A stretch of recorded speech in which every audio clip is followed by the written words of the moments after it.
Yine o bağ olaydı, yine yığışarak siz o bağa köçəydiniz. Biz de muradımızca felekten kam alaydıq, sizə qonşu olaydıq. Yine o bağ olaydı, səni tez-tez görəydim, qələmə söz verəydim. Her gün bir yeni nəğmə, her gün bir yeni ilham yazaydım. Sər axşam, sər axşam, sər axşam.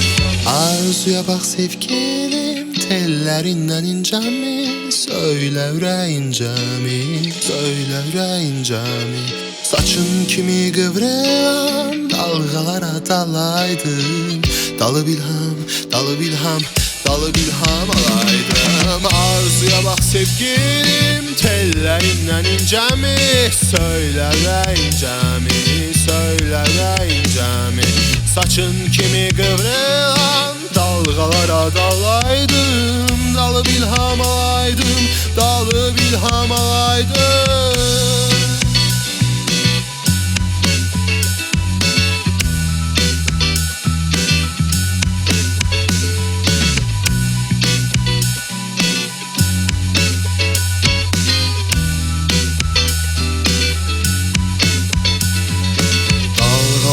Kimi qalxmaq, dalğalar kimi enmək, bəzən ürküb çəkinmək.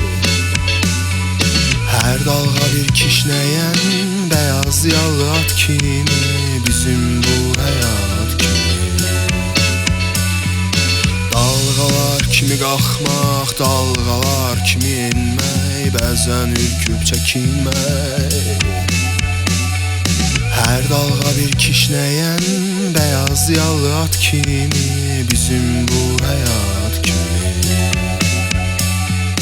Arzuya bak sevgilim, tellerinden incəmi, söylə ürəyincəmi, söylə ürəyincəmi. Saçın kimi kıvrılan dalgalara dalaydım, dalı bilham, dalı bilham, dalı bilham alaydım. Arzuya bak sevgilim, tellerinden incəmi, söylə ürəyincəmi, söylə ürəyincəmi. Saçın kimi qıvrılan dalğalara dalaydım, dalı bilham alaydım, dalı bilham alaydım.